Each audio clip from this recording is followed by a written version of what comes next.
이혼했어도 넌 우리 집 식구였으니까 설날 아침 7시까지 집으로 와서 떡국 끓이고 만두 빚어. 이혼한 지 1년 만에 걸려온 전 시어머니의 전화였습니다. 새 며느리가 도망간 건 내 애군 때문이야. 네가 와서 액땜을 해야 해. 저는 그 순간 녹음 버튼을 눌렀습니다. 7년간 모아온 증거들과 함께요. 그리고 며칠 후 전 시댁 가족 단톡방에 하나의 폭탄이 투하됩니다.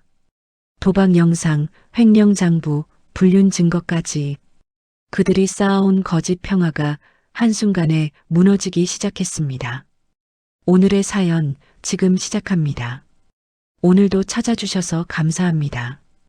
구독과 좋아요를 눌러주시면 여러분에게 건강과 행복이 찾아올 거예요.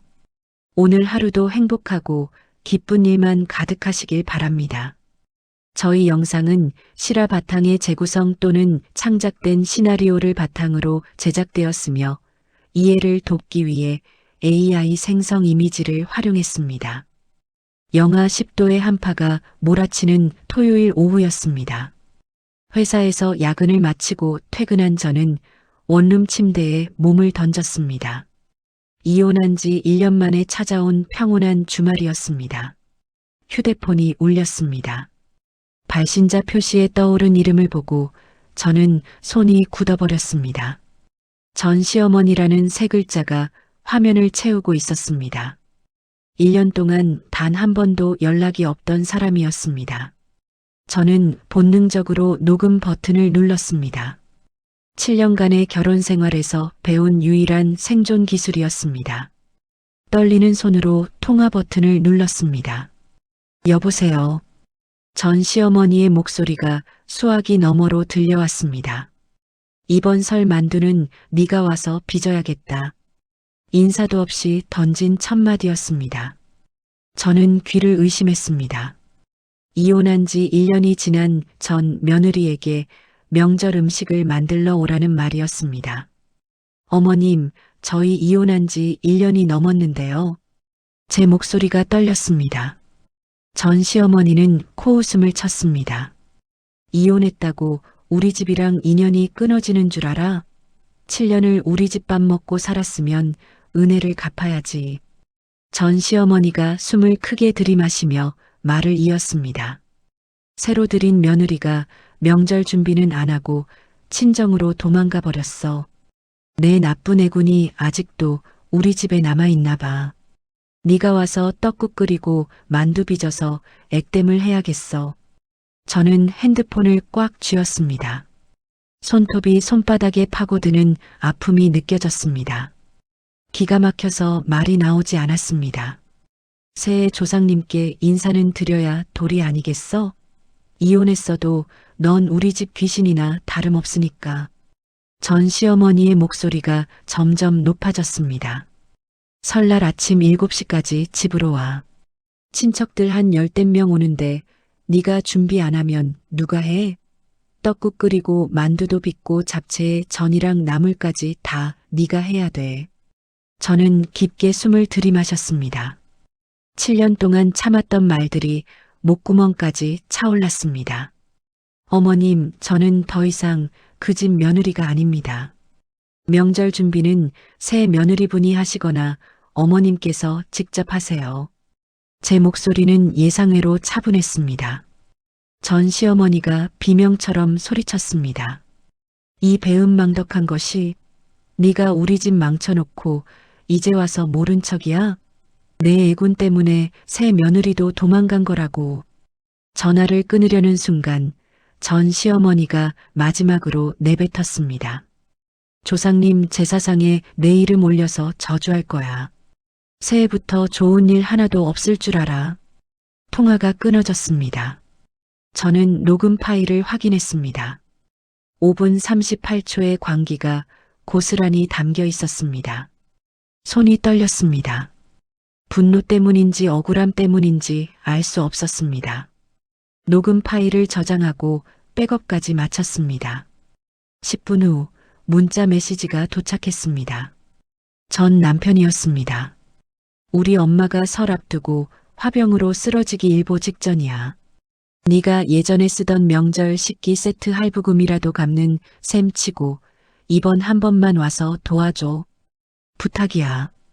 저는 문자를 읽고 또 읽었습니다. 식기 세트 할부금이라는 말에 웃음이 나왔습니다. 7년 전 시어머니가 명절 손님 접대용이라며 제 명의로 할부 구매했던 그 식기였습니다. 저는 한 번도 그 식기를 사용해 본 적이 없었습니다. 시어머니 혼자 써먹고 할부금은 제 통장에서 빠져나갔습니다. 화면을 캡처했습니다. 증거는 많을수록 좋았습니다. 저는 노트북을 켰습니다. 네이트판 접속 후 새 글쓰기 버튼을 눌렀습니다. 제목을 입력했습니다. 실시간 역대급 결시친 사연. 손가락이 키보드 위를 빠르게 움직였습니다.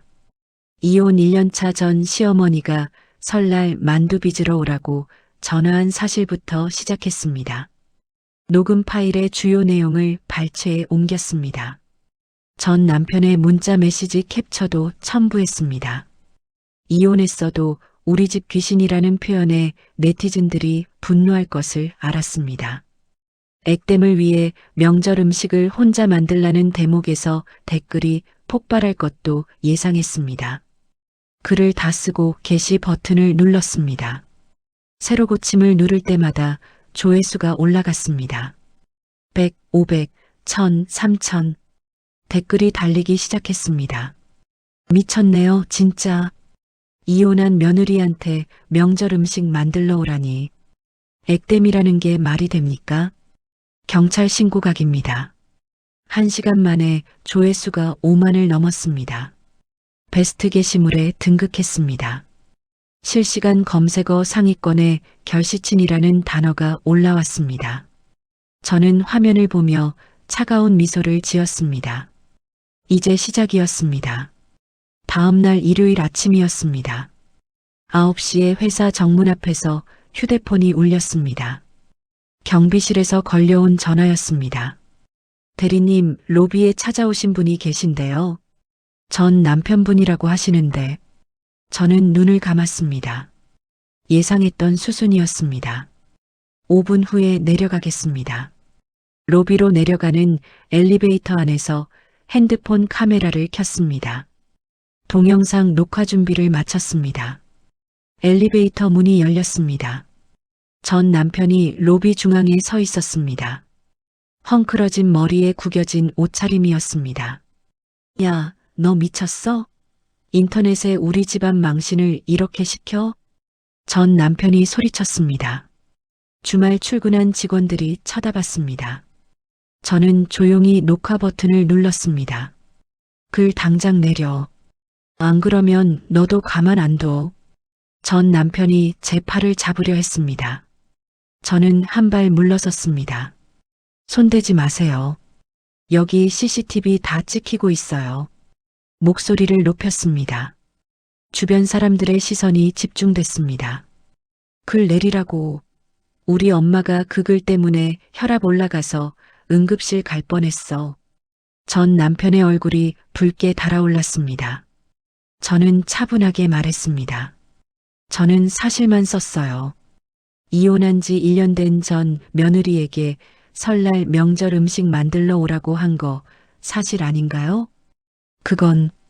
그게 전 남편이 말을 더듬었습니다. 어머님이 새 며느리한테 버림받은 건 제 탓이 아니에요. 제가 왜 액땜을 해드려야 하죠? 제 목소리가 로비에 울려 퍼졌습니다. 경비원이 다가왔습니다.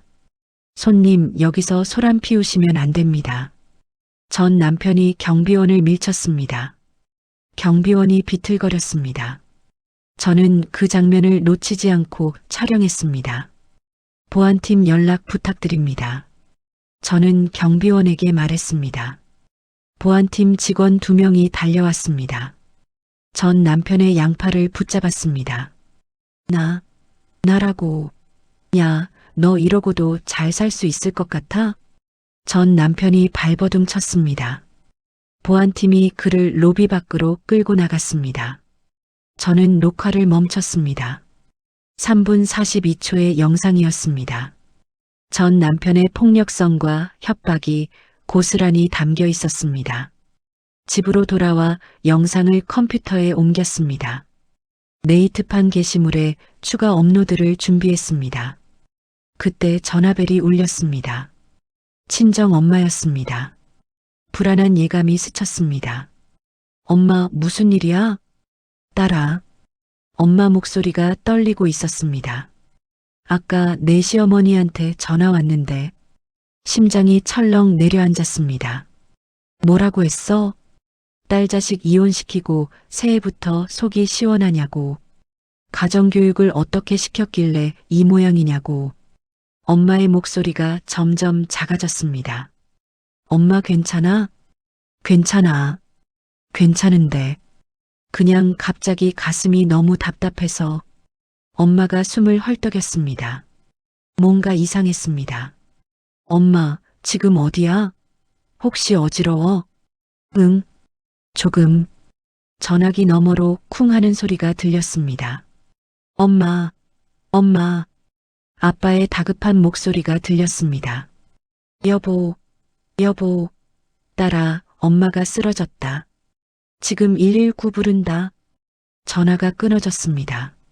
저는 핸드폰을 떨어뜨릴 뻔했습니다. 외투를 집어들고 현관문을 박차고 나갔습니다. 택시를 잡아타고 병원으로 달렸습니다.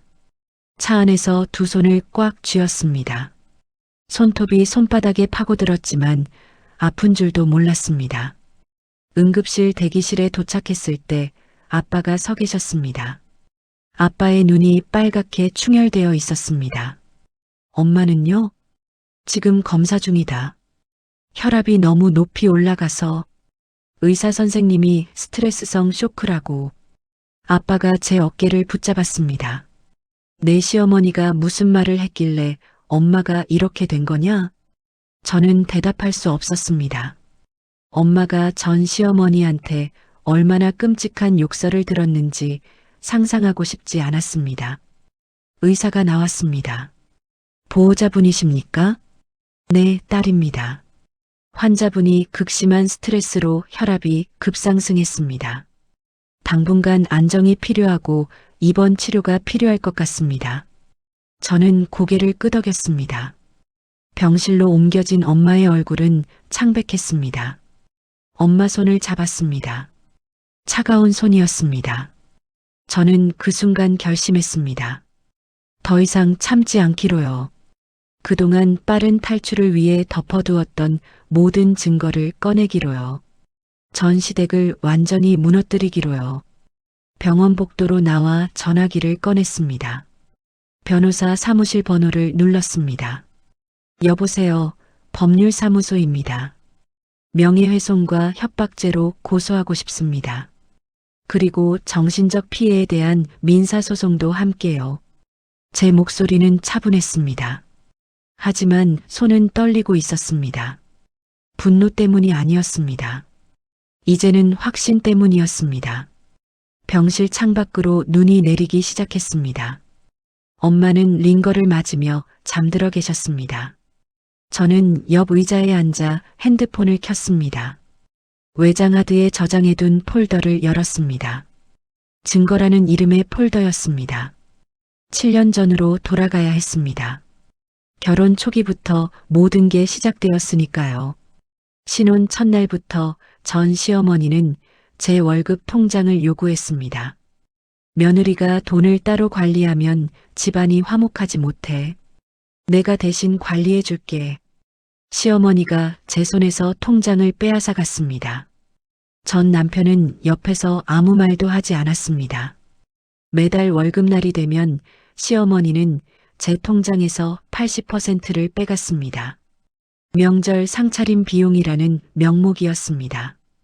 나머지 20%로 저는 교통비와 점심값을 해결해야 했습니다. 옷 한 벌 새로 사는 것도 사치였습니다.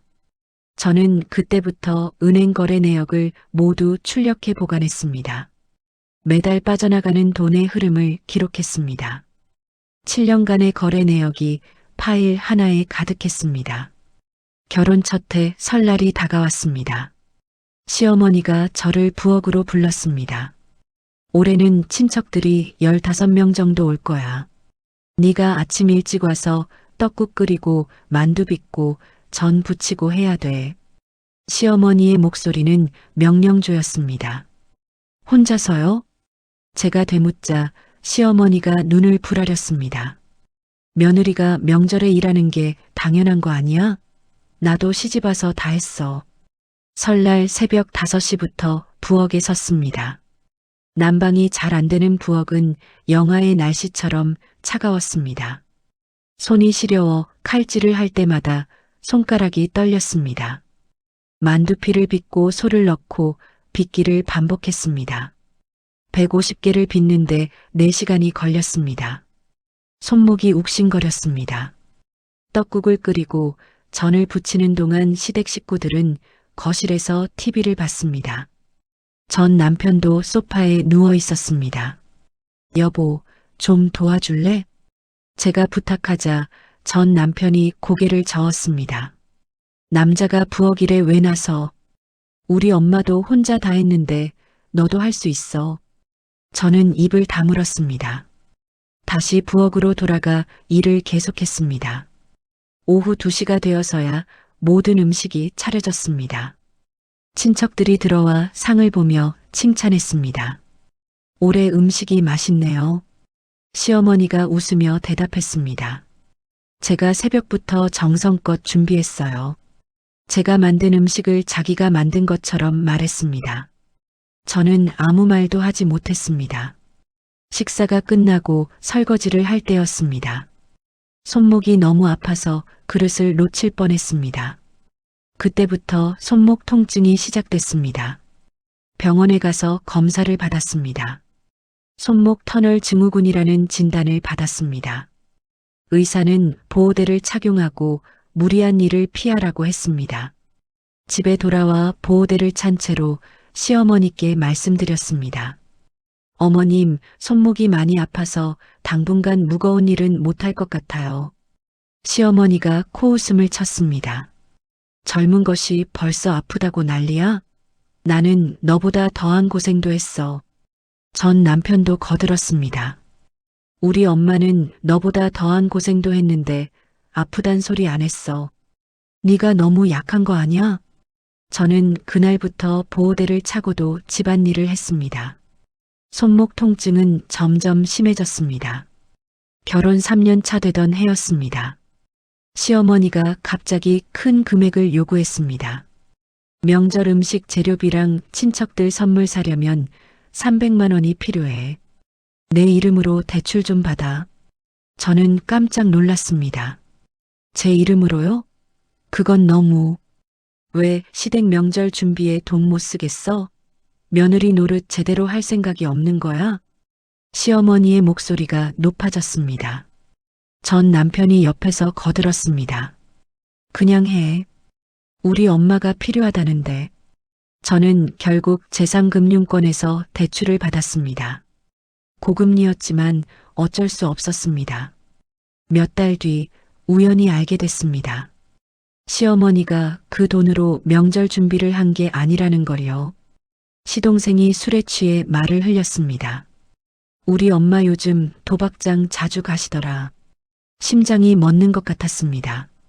제 이름으로 받은 대출금이 도박장으로 흘러 들어간 거였습니다. 저는 그날부터 시어머니를 미행했습니다. 매주 화요일 오후 시어머니는 허름한 건물로 들어갔습니다. 건물 입구에는 아무 간판도 없었습니다. 몇 주간 관찰한 끝에 확신했습니다. 불법 하우스 도박장이었습니다. 저는 멀리서 사진을 찍었습니다. 시어머니가 들어가고 나오는 장면을 모두 기록했습니다. 은행 이체 내역도 추적했습니다. 제 통장에서 빠져나간 돈이 어디로 갔는지 하나하나 확인했습니다. 대부분 도박 빚을 갚는 데 쓰였습니다. 결혼 5년 차가 되던 해 저는 임신했습니다. 기쁨도 잠시 임신 초기에 유산을 했습니다. 병원에서 돌아온 날 시댁 식구들이 모여 있었습니다. 시어머니가 한숨을 쉬었습니다. 새해부터 집안에 재수 없는 일이 생겼네. 시아버지도 고개를 끄덕였습니다. 명절 앞두고 좋지 않은 소식이군. 위로는 한마디도 없었습니다. 오히려 저를 탓했습니다. 전 남편은 방에서 나오지도 않았습니다. 저는 혼자 침대에 누워 눈물을 흘렸습니다. 그날 밤 저는 결심했습니다. 모든 걸 기록하기로요. 언젠가는 이 집을 떠날 테니까요. 집안 곳곳에 소형 녹음기를 숨겼습니다. 거실, 주방, 안방에 각각 하나씩이었습니다. 시댁 식구들의 대화가 모두 녹음됐습니다. 녹음된 내용은 충격적이었습니다. 시어머니는 친척 계모임 돈을 횡령하고 있었습니다. 설 명절마다 친척들이 모아둔 갯돈이었습니다. 수억 원에 달하는 금액이었습니다. 시어머니는 그 돈을 조금씩 빼돌려 도박 빚을 갚았습니다. 장부를 조작해 친척들을 속였습니다. 저는 시어머니가 장부를 고치는 장면을 몰래 촬영했습니다. 전 남편도 문제가 있었습니다. 회사 법인카드를 사적으로 쓰고 있었습니다. 불륜 상대와 만날 때마다 법인카드로 결제했습니다. 제가 전 남편의 불륜 사실을 안 건 우연이었습니다. 전 남편 차 블랙박스를 확인하다 발견했습니다. 조수석에 모르는 여자가 타 있었습니다. 둘은 스키장으로 향했습니다. 저는 블랙박스 영상을 모두 복사했습니다. 전 남편의 법인카드 사용 내역도 확인했습니다. 호텔비, 식사비, 스키장 리프트권까지 모두 법인카드였습니다. 증거를 수집하면서 저는 냉정해졌습니다. 더 이상 이 집에서 살 수 없다는 걸 알았습니다. 하지만 섣불리 움직이면 안 됐습니다. 완벽한 증거를 모아야 했습니다. 결혼 7년 차가 되던 해였습니다. 전 남편이 불륜녀와 헤어지지 않자 저는 이혼을 결심했습니다. 전 남편을 불러 증거 일부를 보여줬습니다. 법인카드 부정 사용 내역과 블랙박스 영상이었습니다. 전 남편의 얼굴이 새하얗게 질렸습니다. 이걸 어떻게 조용히 이혼해. 그러면 이 증거는 묻어줄게. 하지만 다시는 내 앞에 나타나지 마. 제 목소리는 차가웠습니다. 전 남편은 고개를 끄덕였습니다. 이혼 서류에 도장을 찍었습니다. 시어머니는 제가 이혼한다는 소식을 듣고 분노했습니다. 네가 감히 우리 아들을 버려? 7년 동안 먹여주고 재워준 은혜를 생각 안 해? 저는 대답하지 않았습니다. 그냥 짐을 싸서 집을 나왔습니다. 증거들은 외장하드 3개에 나눠 백업했습니다. 언젠가 필요할 날이 올 거라고 생각했습니다. 그날이 지금이었습니다. 병실에서 엄마를 보며 저는 외장하드를 꺼냈습니다. 7년간 모은 증거들이 담겨 있었습니다. 이제 이 증거들로 전 시댁을 무너뜨릴 차례였습니다. 변호사와의 상담은 다음 날 아침으로 잡혔습니다. 저는 밤새 증거 파일을 정리했습니다. 시간 순으로 죄목별로 분류했습니다. 명예훼손, 협박, 횡령, 도박, 법인카드 부정 사용. 모든 증거가 완벽했습니다. 창밖으로 동이 트기 시작했습니다. 새벽 눈이 그쳤습니다. 하얀 눈 위로 햇살이 비쳤습니다. 저는 엄마 손을 꼭 잡았습니다. 엄마, 이제 다 끝낼게요. 변호사 사무실은 병원에서 멀지 않았습니다. 엄마는 아빠가 지키고 계시니 안심이었습니다. 저는 외장하드와 정리한 서류를 가방에 넣고 나왔습니다.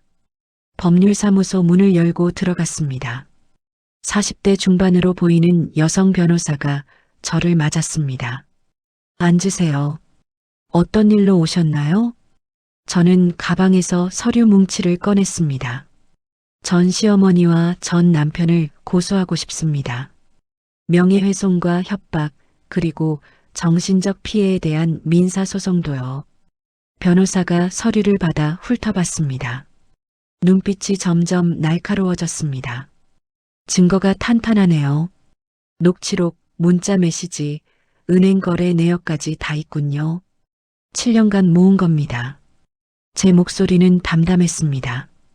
변호사가 고개를 끄덕였습니다. 이 정도면 승소 가능성이 높습니다. 바로 진행하시겠어요? 네, 최대한 빨리요. 사무실을 나서는데 휴대폰이 울렸습니다. 모르는 번호였습니다. 받지 않으려다가 혹시 몰라 받았습니다. 여보세요? 혹시 네이트판에 결시친 글 올리신 분이세요? 젊은 여자 목소리였습니다. 조심스럽게 묻는 말투였습니다. 네, 맞는데요. 저도 그 집안 때문에 피해를 본 사람이에요. 만나서 얘기 좀 할 수 있을까요? 심장이 뛰었습니다. 어디서 만날까요? 지금 시간 되세요? 병원 앞 카페에서 만나요. 전화를 끊고 카페로 향했습니다. 구석자리에 20대 후반으로 보이는 여자가 앉아 있었습니다. 눈이 붓고 얼굴이 창백했습니다. 저예요. 제가 다가가자 그녀가 일어섰습니다. 앉으세요. 커피 시킬게요. 자리에 앉아 그녀를 마주했습니다. 그녀는 한참을 망설이다 입을 열었습니다. 저는 그 집 새 며느리로 들어갈 뻔했어요. 제 눈이 커졌습니다. 새 약혼녀분이세요? 네. 작년 가을에 약혼했다가 설 명절 앞두고 파혼했어요. 그녀가 떨리는 손으로 핸드폰을 꺼냈습니다. 시어머니 될 분이 저한테 예단비로 5천만 원을 요구했어요. 설날 친척들 앞에서 체면 세워야 한다면서요. 화면에는 문자 메시지가 가득했습니다. 전 시어머니의 이름이었습니다. 5천만 원이요? 네. 처음엔 2천만 원이라고 하더니 계속 금액이 올라갔어요. 나중엔 억소리도 나왔고요. 그녀가 눈물을 닦았습니다. 제가 돈을 구하지 못하니까 폭언이 시작됐어요. 이것도 못하는 주제에 무슨 며느리 노릇을 하겠냐고요. 그녀가 휴대폰을 제게 건넸습니다. 녹취록이에요. 들어보세요. 이어폰을 끼고 재생 버튼을 눌렀습니다. 전 시어머니의 목소리가 들렸습니다. 돈도 제대로 못 구해오는 주제에 무슨 며느리 노릇을 해?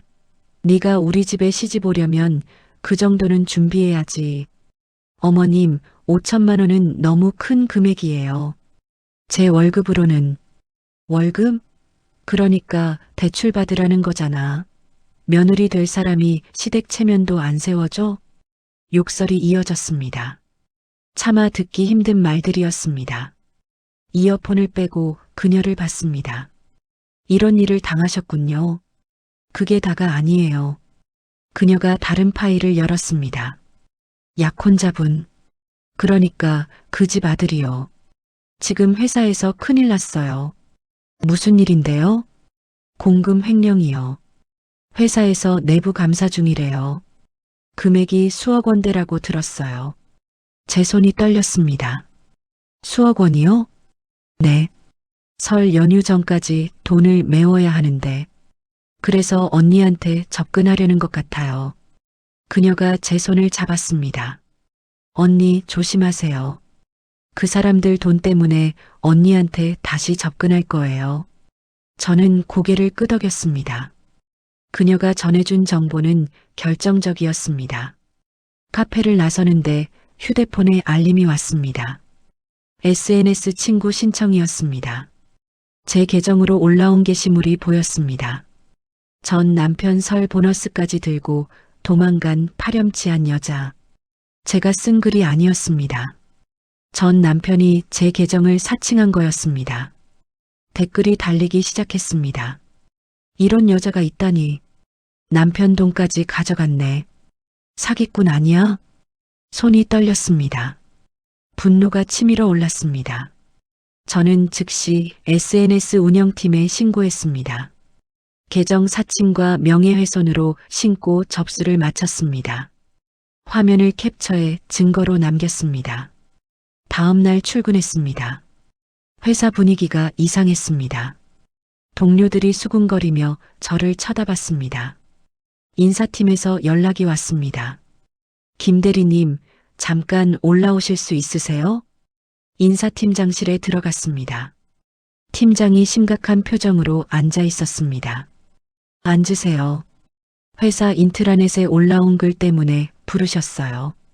컴퓨터 화면을 돌렸습니다. 인트라넷 자유 게시판에 제 사생활을 비난하는 글이 올라와 있었습니다. 이혼 후 전 남편 재산 착취한 직원. 글 내용은 거짓으로 가득했습니다. 제가 이혼 과정에서 전 남편 돈을 빼돌렸다는 내용이었습니다. 이건 사실이 아닙니다. 제 목소리가 떨렸습니다. 그래도 해명이 필요합니다. 징계위원회 회부를 검토 중입니다. 팀장의 말에 머리가 하얘졌습니다. 증거를 제출하겠습니다. 24시간만 주세요. 팀장이 고개를 끄덕였습니다. 집으로 돌아와 노트북을 켰습니다. 외장하드에서 모든 증거를 꺼냈습니다. 이혼 당시 재산 분할 합의서, 은행 거래 내역, 전 남편의 SNS 사칭 증거까지요. 새 약혼녀가 보내준 녹취록과 전 남편 횡령 관련 정보도 추가했습니다. 하나의 파일로 깔끔하게 정리했습니다. 다음 날 아침 인사팀에 자료를 제출했습니다. 팀장이 자료를 검토하더니 고개를 끄덕였습니다. 확인했습니다. 징계위원회는 취소하겠습니다. 안도의 한숨이 나왔습니다. 그리고 인트라넷 글 작성자를 찾았습니다. 외부인이 불법으로 접속한 거네요. 경찰에 신고하시는 게 좋겠습니다. 저는 고개를 끄덕였습니다. 전 남편의 소행임이 분명했습니다. 퇴근 후 집에 도착했습니다. 현관문 앞에 누군가 서 있었습니다. 전 시어머니였습니다. 손에 열쇠 수리도구를 든 남자가 옆에 있었습니다. 뭐 하시는 겁니까? 제가 소리치자 전 시어머니가 돌아봤습니다. 내 며느리 집인데 내가 들어가면 안 돼? 저는 더 이상 며느리가 아닙니다. 지금 당장 나가세요. 전 시어머니가 비웃었습니다. 안 나가면 어쩔 건데? 그 순간 제 핸드폰에 알림이 왔습니다. 스마트 홈캠 앱이었습니다. 현관문 앞 불법 침입 감지 알림이었습니다. 저는 즉시 112에 전화했습니다. 불법 침입 신고합니다. 지금 제 집 앞에서 전 시어머니가 열쇠 수리공을 데려와 문을 열려고 하고 있어요. 경찰이 10분 만에 도착했습니다. 전 시어머니는 현행범으로 체포됐습니다. 아니, 내가 뭘 잘못했다고. 며느리 집에 들어가는 게 죄야? 전 시어머니가 소리쳤습니다. 경찰이 차분하게 말했습니다. 이혼하셨으면 남남입니다. 주거침입죄가 성립됩니다.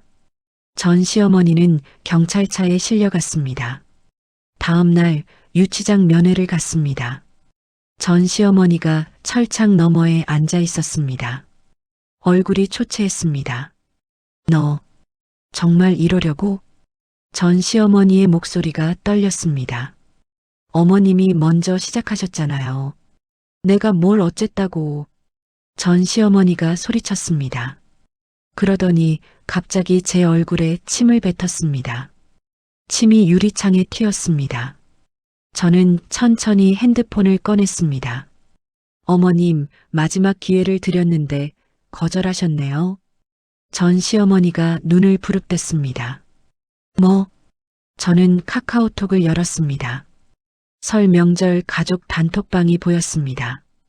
시댁 친척 15명이 모두 들어와 있었습니다. 전 남편의 직장 동료들까지 추가로 초대했습니다. 파일 전송 버튼을 눌렀습니다. 외장하드에 저장된 폴더 링크였습니다. 어머님의 도박 영상, 설갯돈 횡령 장부, 아드님 법인카드 부정 사용 내역, 불륜 증거 자료, 모든 파일이 단톡방에 올라갔습니다.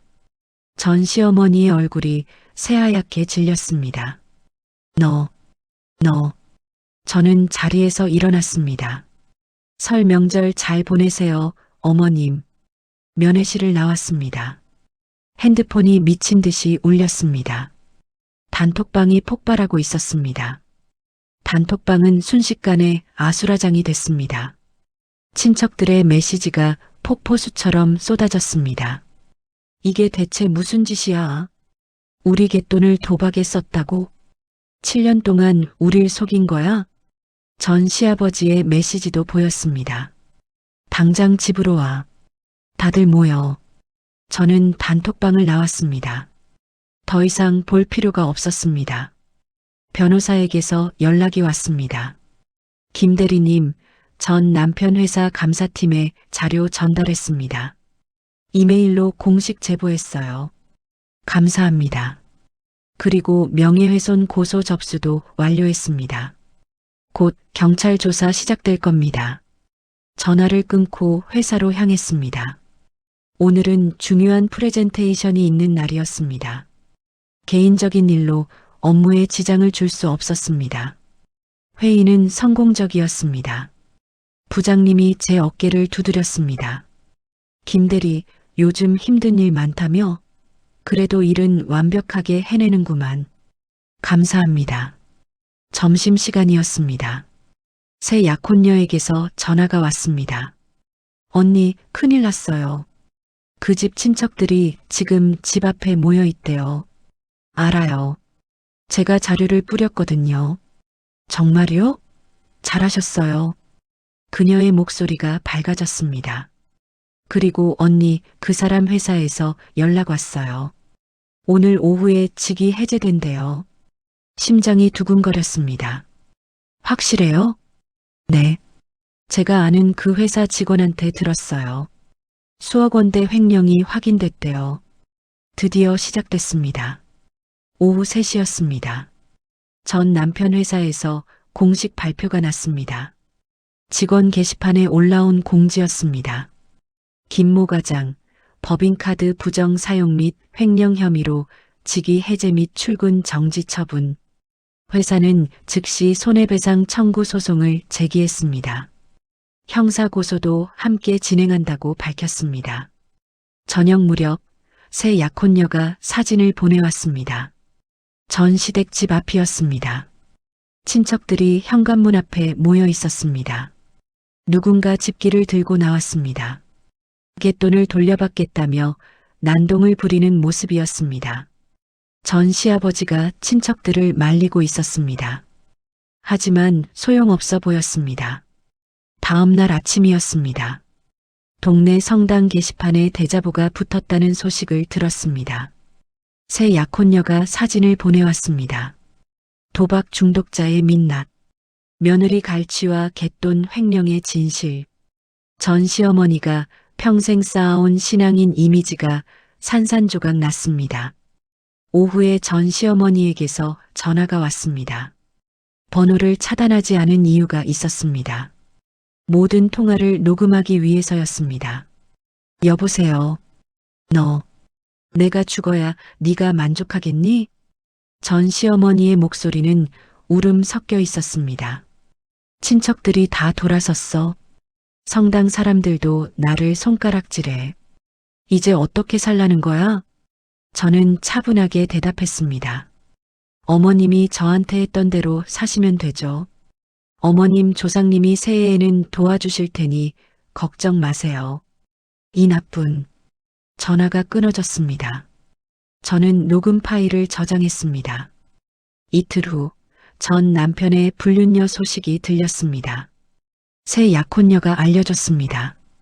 언니, 그 여자 도망갔대요. 횡령 소식 듣자마자 연락 끊고 잠적했어요. 그럴 줄 알았어요. 전 남편은 모든 걸 잃었습니다. 회사에서 잘렸고 불륜녀한테도 버림받았습니다. 고시원을 전전하며 숨어 지낸다는 소문이 들렸습니다. 설날이 일주일 앞으로 다가왔습니다. 전 시아버지가 충격적인 결정을 내렸습니다. 이혼 소송을 제기한 겁니다.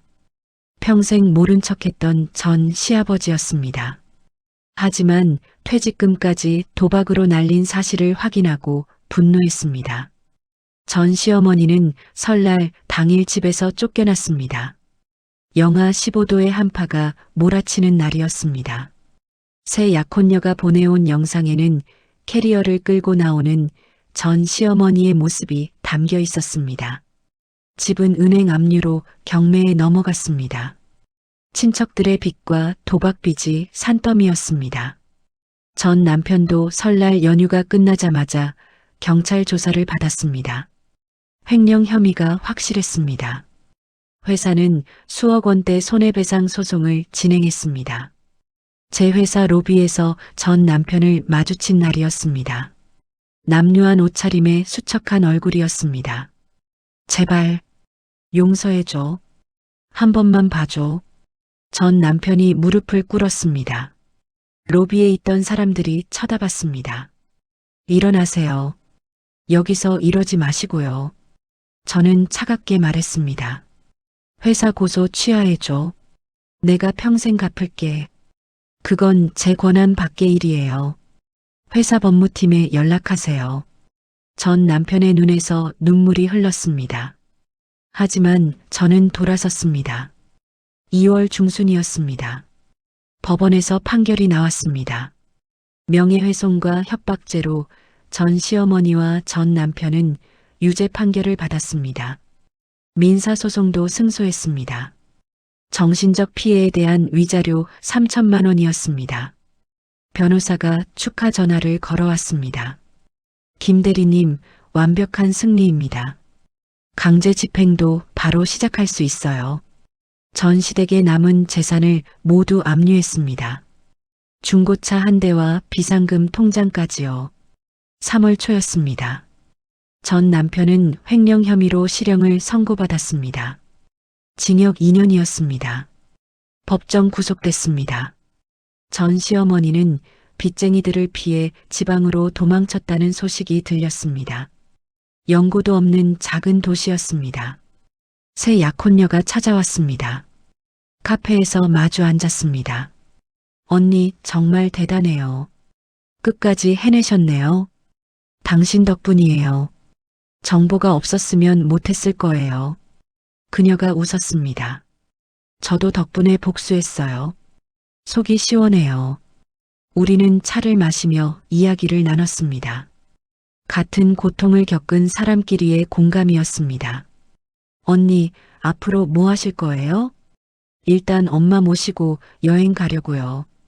따뜻한 곳으로요. 좋겠다. 저도 새 출발할 거예요. 우리는 서로의 미래를 응원했습니다.